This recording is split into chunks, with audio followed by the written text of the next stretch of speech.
हामीसँग इकोनोमिकल्ली हेर्ने हो भने हामी इकोनोमिकल्ली पनि हल्का ब्याक परेकै कन्ट्री छ, जसको कारण चाहिँ हामीले चाहेको खण्डमा चाहिँ सबै कुरा गर्नलाई सकिराखेको छैनौँ।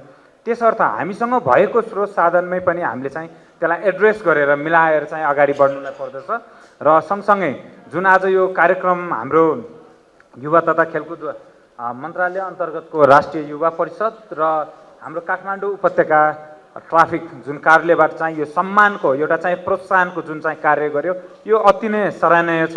किनभने अवश्य पनि हामीले उहाँहरूलाई पनि एउटा फिल चाहिँ देखाउनुपर्छ कि तपाईँहरूले राम्रो कार्य गर्यो भने तपाईँहरूको प्रति चाहिँ गभर्मेन्ट पनि साथमा छ भन्ने कुरा चाहिँ जुन यो प्रोत्साहन कार्यक्रम पनि रह्यो आज अन्तर्राष्ट्रिय युवा दिवसको अवसरमा स्वयंसेवक, त्यसको लागि चाहिँ तपाईँहरूलाई धेरै धेरै धन्यवाद। र अवश्य पनि तपाईँहरू चाहिँ एकदमै पोजिटिभली अगाडि बढ्नुहुन्छ भन्ने कुरा चाहिँ राख्न चाहन्छु। र हाम्रो मन्त्रालय अन्तर्गत जुन चाहिँ जहिले पनि खेलकुद मन्त्रालय मात्र भन्छ क्या, हामीलाई चाहिँ युवा भन्ने कुरा चाहिँ बिर्साइदिन्छ क्या।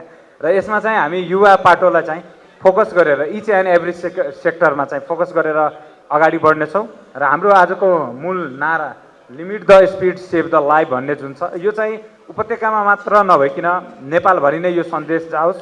र यसमा चाहिँ हाम्रो युवा साथीभाइहरूले चाहिँ साँच्चीकैको जुन चाहिँ हाम्रो उमेर रहेको छ एउटा टिन एज ग्रुप, त्यसमा चाहिँ हामीले जसरी चाहिँ यो गाडी जुन चाहिँ हाम्रो बाइकको कुरा आयो, सबैभन्दा मोस्ट एक्सिडेन्ट केसेसमा पर्नुहुन्छ र इन्ज्योर्ड केसेस र डेथ केसेस पनि सबैभन्दा बढी बाइकैमा हामीले हेर्नलाई सक्छौँ। जुन चाहिँ हाम्रो दुई पाङ्ग्रे तपाईँको हामीले हेरिराखेका हुन्छौँ।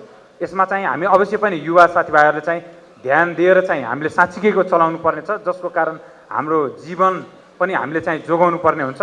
र थ्याङ्क यू सो मच। यस्तै कार्यक्रमहरू अझै पनि हामीले अगाडि बढाउनेछौँ हाम्रो युवा मन्त्रालय अन्तर्गत र नेपाल प्रहरीसँग पनि सहकार्य गरेर। र थ्याङ्क यू सबैजनालाई, हस्, धन्यवाद।